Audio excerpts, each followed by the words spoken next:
Welcome, beautiful Paris Saint-Germain family. It's your boy PSG, and today we'll be looking at Paris Saint-Germain's summer signings and be ranking them, giving them a grade so far if they have done. First of all, a player that hasn't technically played yet for Paris Saint-Germain is Xavi Simons, who we bought for only 4.5 million euros from PSV, and he's had an incredible season at PSV, scoring 6 goals and having 9 assists in 22 games, and I can't wait to see him in the Paris Saint-Germain jersey yet again. Ugarte, Paris Saint-Germain's most expensive midfield signing of all time, costing 60 million euros from Sporting Lisbon, started off with the most perfect start a player could start at Paris Saint-Germain, getting the highest of praise from Luis Enrique after his performance versus Lorient. He was magnificent, wonderful with or without the ball. He recovered balls, pressed very high, intercepted balls. He had a 10 out of 10 performance, and that lasted for around 10 games, as you can see by his minutes played. But when we played that Newcastle game, something changed in Ugarte's mind. Something happened in that game, and I really don't have the answer to. He has not been playing as he did in those first 8 to 10 games, and the reason for it, we don't know.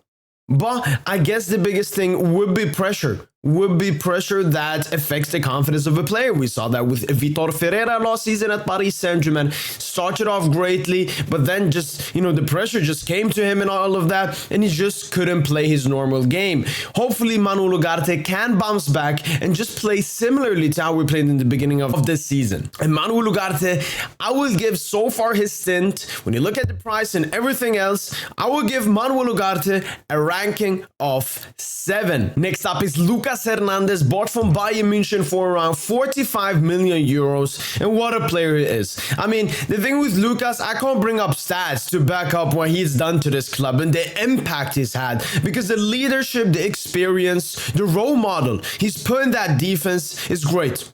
It's great. I can already see that players alongside him are more manly or more mature just by playing with him and hanging out with him. And obviously, PSG Ultras, our beloved / hated PSG Ultras, had a disgusting welcoming for Lucas Hernandez, saying that you're not welcome, and then putting up a banner during the game saying we all make mistakes, being bored in Marseille is one of them, which is absolutely disgusting from the Ultras, from the fans of Paris Saint-Germain to do before he joined the club. Obviously now Lucas comes out and Dick writes PSG and says we're the biggest club in France and everything, but this was completely unnecessary by the Ultras, and for the impact and everything Lucas has had this season, the Ultras should make an apology, because what they did was absolutely disgusting. That's not how you welcome a new transfer signing. And Lucas Hernandez is also in the Ligue 1 mid-year team of the season, being there alongside some other names like Vitor Ferreira, Kylian Mbappe, Hakimi, Warren,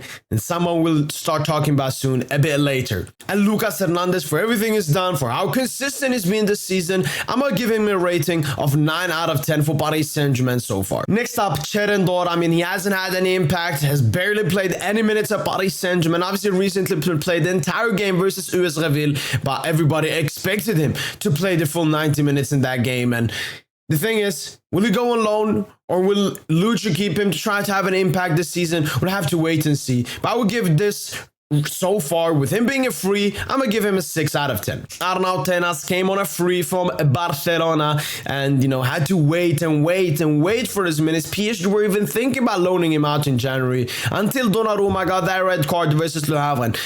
Tenas came in and, look, he did not disappoint. He had a big game with 6-7 big saves and so on.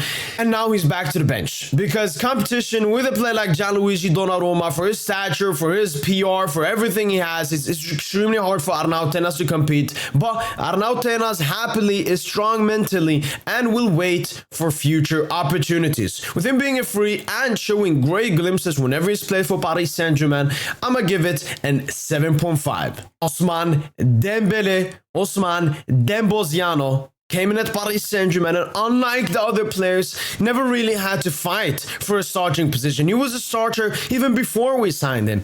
And what a player he's been. I mean, he's alongside Lucas Hernandez, as I mentioned before, in the Ligue 1 team of the season, but he's been a breakthrough star, not just at Paris Saint-Germain and compared to the PSG players. He's been that in the entirety continent of Europe. He has the highest amount of goal-creating actions per 90. He has the highest amount of passes leading to a goal in Europe. He has the most goal creating actions in the entirety of Europe. He is the second most as shot creating actions per 90 in Europe. He's the third at progressive carries in the entirety of Europe. He's the first in key passes in Europe. And even Lucho had great words for Ousmane Dembele.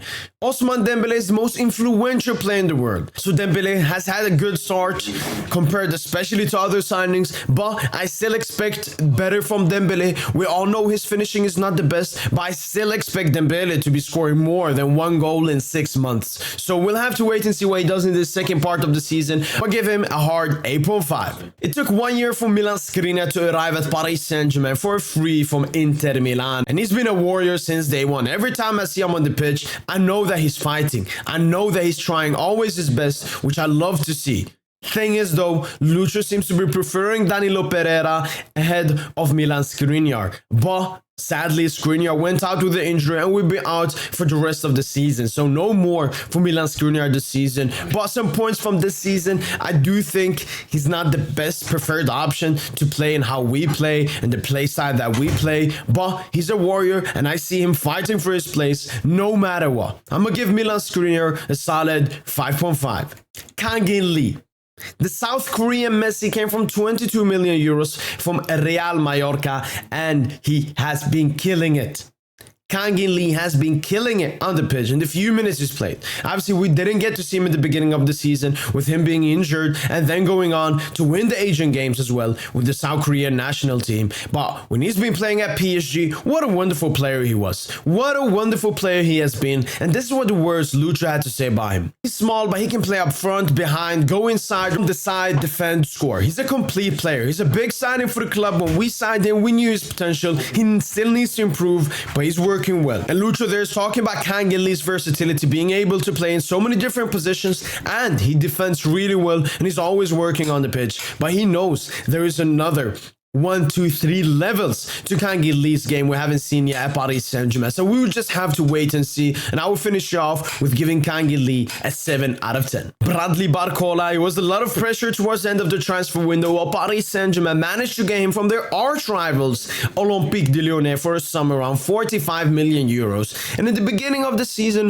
it felt maybe a bit of waste because Barcola, he was just sitting on the bench, not getting any minutes, didn't get to play with PSG, even shown by this graph here. But towards the end of the 6-month journey at Paris Saint-Germain, Barcola started getting minutes and was the starting attacker alongside Ousmane Dembele and Kylian Mbappe in the last 5-6 couple of games. So I see him having a bright future and having a bright second part of this season. Bradley Barcola, I was not expecting him to have an impact at PSG, but now he's suddenly a starter and he's performing as a starter as well. So I would give Barcola a solid 7. Luis Campos did his best trying to convince Paris Saint-Germain to sign Gonçalo Ramos from Benfica, and he succeeded, with Paris Saint-Germain putting 65 million plus 50 million in bonuses for Gonçalo.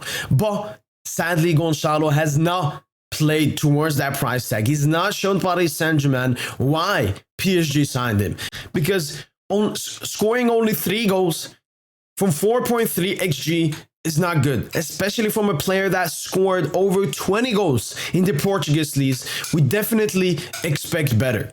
But there are some valuable excuses when it comes to Gonçalo. He's only played 821 minutes in Liga and in Champions League this season for Paris Saint-Germain. So he's not getting enough chances. But still, in the few chances he's getting, he should be doing a lot better. But I see second part of the season coming, and I could see Gonçalo having a lot of impact for Paris Saint-Germain in the upcoming second part of the season. I'm going to give Gonçalo a solid 6. Next up, Randal Colomwani. You could call him the black brother of Gonçalo Ramos. 2 strikers that were bought in for around 80 million euros and are now bench players at Paris Saint-Germain. Gonçalo, as I said, hasn't gotten enough minutes. Colomwani, on the other hand, he started every single Champions League game for Paris Saint-Germain so far this season and has played double the amount of minutes of Gonçalo Ramos. He has those 7 goals and 2 assists in 1,500 minutes, which is absolutely not the worst you can get from a player. And that's the only thing I like about Colomwani, is that even when he's garbage on the pitch, he can still get you a cheeky goal or assist. I'm giving Kolo PSG sin so far a 5 out of 10. And last player to discuss is Marco Asensio, who came from Real Madrid on a free and had a bright start with Paris Saint-Germain. Him and Kylian Mbappe were cooking. Arsenal, Lyon, any team you put ahead of him, and he scored. He played 3 games, had 6 shots, but still managed to get 3 goals and assists. But then obviously got injured during international break with Spain, and when he came back from that 2-month injury, Lucho didn't give him the minutes needed.